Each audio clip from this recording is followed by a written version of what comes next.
Assalamualaikum warahmatullahi wabarakatuh. Perkenalkan, nama saya Fasa Ali Fikri, NPM 20360 21018, Prodi Administrasi Publik, mata kuliah Manajemen Perubahan, dosen Indonesia SPD MSc. Untuk materi pertama, kita mulai dari bab 3 tentang perubahan organisasi. A. Substansi perubahan dalam organisasi. Perubahan adalah kebutuhan manusia, baik perubahan yang datangnya dengan cepat atau juga lambat. Dalam konteks kehidupan manusia tidak dapat hidup secara sendiri. Manusia dituntut dan memiliki fitrah untuk hidup berkelompok.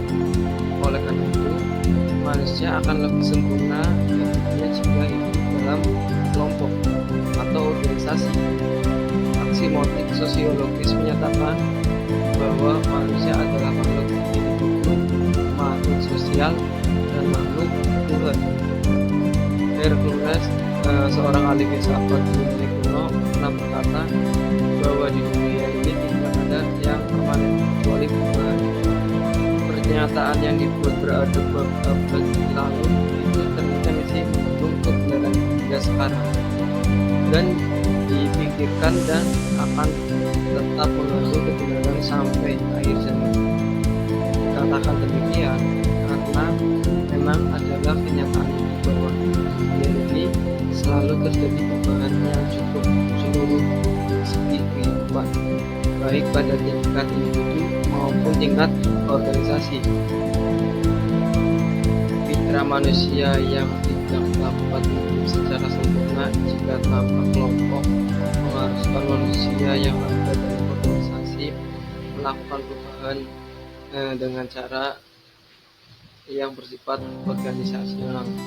Dalam hal ini, mengemukakan pentingnya memahami perbedaan antara dua jenis perubahan organisasi. Yang pertama bisa disebut reorganisasi. Ini penting untuk setiap organisasi yang ingin berhasil beradaptasi dengan lingkungan yang berubah.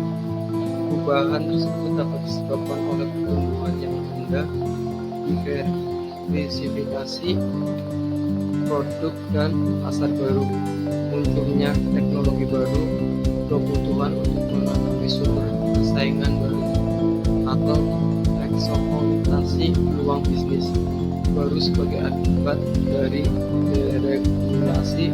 Regulasi juga dapat dimotivasi oleh keyakinan bahwa yang tepat untuk reformasi melibatkan berbagai keputusan dan inisiatif, mendefinisikan ulang peran orang, membuat peran orang, menyusun kembali fungsi, mengubah hubungan pelakon, memperkenalkan sistem tersebut lama jika perubahan tersebut mengikuti keuntungan itu dapat diperoleh, seperti produktivitas yang tinggi, layanan yang baik, pangsa pasar yang lebih besar, keberhasilan dan pengembangan pasar baru. Jenis kedua dari perubahan organisasi lainnya disebut perubahan organisasi. Tujuannya jelas untuk mengubah organisasi menjadi lembaga sosial yang sangat berbeda dari sebelumnya. Meskipun banyak dari tindakan dan keputusan yang sama, mempengaruhi struktur dan sistem terlibat sebagai reorganisasi, perubahan peran, pengelolaan, perubahan relasi, biasanya lebih radikal dan komprehensif, melibatkan proses seperti pembongkaran hierarki tingkat atau dalam pembentukan kelompok kerja independen. Selanjutnya, perubahan organisasi selalu melibatkan perubahan nilai, perilaku, dan keyakinan, yaitu dalam elemen budaya perusahaan.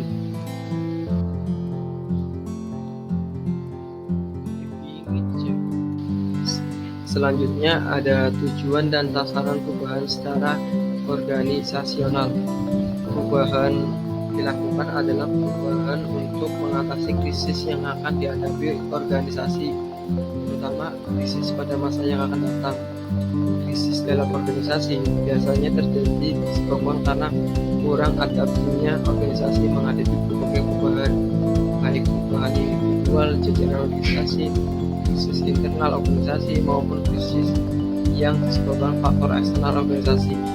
Jika ada perubahan yang dapat berhasil mencapai tujuan tanpa adanya kerjasama dengan seluruh jajaran organisasi, kerjasama merupakan kata kunci yang memberikan kesempatan kepada seluruh jajaran organisasi untuk merasakan denyut nadi perjalanan organisasi. Perjalanan organisasi tidak bersifat individual, tetapi merupakan upaya sinergis yang akan memberikan kesempatan kepada orang yang terlibat di dalamnya untuk memberikan kontribusi bagi organisasi.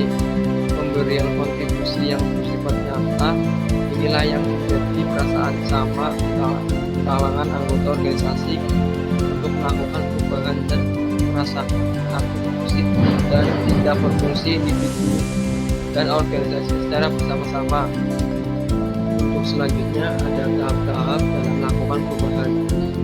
Tahap dalam melakukan perubahan adalah bersifat krusial. Dikatakan demikian karena perubahan harus dilakukan dengan cara-cara yang efektif atau perubahan tersebut berlangsung secara efektif.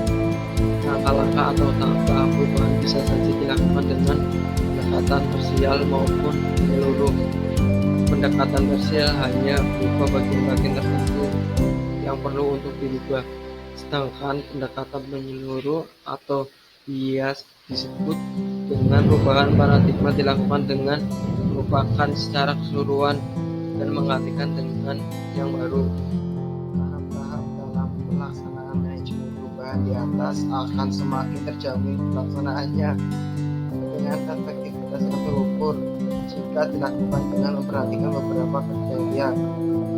Ada beberapa kriteria menurut manajemen perubahan organisasi akan efektif dilakukan jika mengacu kepada yang pertama, organisasi dipindahkan dari kondisi saat ini ke kondisi masa depan. Yang kedua, fungsi organisasi di masa depan memenuhi harapan atau berfungsi sesuai rencana. Dan yang ketiga, transisi dicapai tanpa biaya yang tidak semestinya bagi organisasi. Yang keempat, transisi dicapai tanpa biaya yang tidak semestinya untuk anggota organisasi individu. Selanjutnya kita lanjut ke keempat, pembicaraan pembelajaran dalam proses pengembangan organisasi. Yang A, substansi pengembangan organisasi. Pengembangan organisasi adalah suatu yang direncanakan yang dimulai oleh para ahli.